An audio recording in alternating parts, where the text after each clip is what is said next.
I need to go ahead and go on a big baby rant about a certain topic I've seen brought up quite frequently for the past couple of weeks. To introduce the topic, when it comes to video games, I think I can comfortably say I've played a nice variety of games. It honestly comes with the territory, and it's a big reason I'm even here in the first place making these videos. I'll be the first to say that I definitely haven't played everything. JRPGs are just really hard to get into, and even something like Pokemon takes me forever to get through because I just put it down so much. But through all of these games, good and bad, I've never specifically based my opinion on a game's quality by how it looks graphically. Don't get me wrong, I think it's important for me to say now that games can look bad. Regardless of how good it is, I can confidently say that Halo 3's face models have aged horrendously. But a game doesn't look bad because it's in 2D or 3D, and I pray that the majority of my audience knows that already. This video is instead more directed towards annoying people I've seen popping up on my Twitter timeline nearly every other week. I'm not exactly sure where the trend started, but I believe it might be able to be traced back to the 3D race back in like the mid to late 90s. Mainstream audiences back then wanted to move on from the restrictions of a 2D game, and with companies wanting to flex how powerful their new consoles were, it was a no-brainer for them to begin adapting existing franchises into the 3D space. The issue is that over time, while games began to get more ambitious and graphically demanding, some people took this instead as a measure of quality for a game. If your game was a quote-unquote next-gen title on a console and not trying to push the bar for what was possible with graphical and simulated realism in a game, people actually thought your game was worse. Thankfully, in the past 10 or so years, we've had games like Minecraft, Undertale, Hades, and Hollow Knight to show that it doesn't really matter much if your game breaks amazing new grounds for a realistic environment, but surprisingly enough, there are still people who die on this stupid hill that what makes or breaks modern video games is if I can dynamically interact with minute details that at best are cool, neat additions to detail, and at worst are annoying time sinks that developers could have instead used to spend more time on gameplay or mechanics. I believe an amazing place to start is this annoying tweet. I won't give out the dude's name or @ on Twitter because he has already been ruthlessly clowned on. Same goes for every other tweet I complain about in this video. But this tweet showcases exactly what I mean when it comes to people dying on stupid hills. The argument here is that if the next God of War wants to compete with other major games releasing in 2022, then it needs a fully dynamic, interactable environment where, for example, Kratos can use his axe to chop down trees to showcase his strength. Listen, I can admit that it looks a little bit silly, okay? I can understand that for some people this could break the immersion because axes in real life clearly don't actually clip through trees, but you are out of your mind if you think this will have any actual bearing on if God of War Ragnarok will sell like hotcakes or not. God of War 2018 was considered one of the best games on PS4 and won Game of the Year 2018 while running up against Celeste, Red Dead Redemption 2, and Spider-Man. This wasn't even a situation where some people thought that it was rigged. The popular opinion was that this was deserved. God of War is a graphically stunning game with an amazing story and great gameplay. It's all around really solid, and it's no small feat to be thought of so highly by so many people. God of War Ragnarok is already set to sell no matter what, unless they truly mess something up. So what point does chopping down trees serve? None.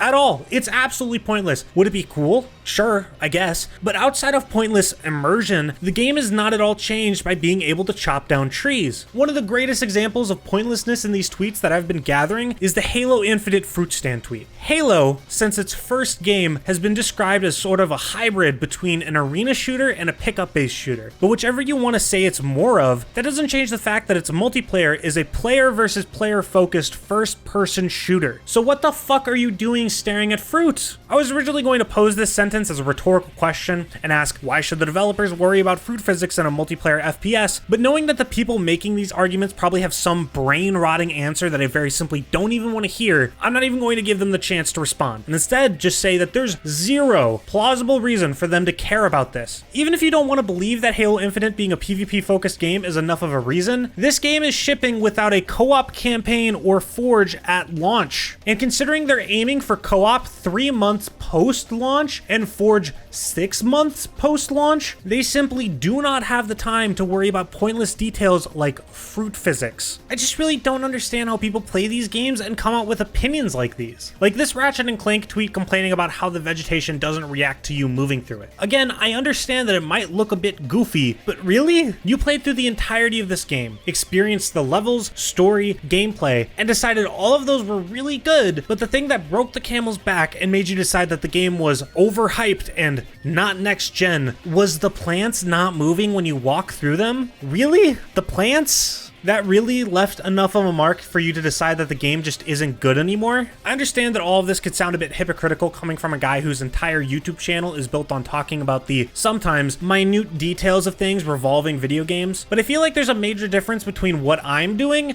and the level of nitpicking that has to go on to arrive to the conclusions found in these tweets. Even then, nitpicking isn't always a bad thing. There's valid nitpicking that exists. A great example of this is the Shadow Dagger equip animation in CSGO. The Shadow Dagger are a cosmetic skin for your knife during gameplay so you can look at something different while you run down long A. Though for some reason, whenever you pull out the shadow daggers, it just shakes your screen and crosshair. It's not a big deal at all, but with how important crosshair placement is, having it shake all over the screen because you pulled out your knife, when this isn't something that happens with any other knife in the game, would seem like something you'd want fixed. But it's still a pointless thing that doesn't really need to be fixed because there were probably 0 people whose games have ever been affected by this. To wrap everything up, stop trying to review games based off of pointless details that don't actually affect gameplay in any meaningful way. Adding tire deflation physics or fruit physics to Halo Infinite isn't going to impress anyone. Adding the ability to chop down trees to God of War isn't going to affect how well it sells, and thinking that games need to grow up and have fully dynamic interactable environments in games where they aren't necessary isn't going to make games evolve, whatever that's supposed to mean. If you want to chop down trees, go play Minecraft. If you think the vegetation in Halo Infinite isn't detailed enough, go the fuck outside. The vegetation looks much better out there.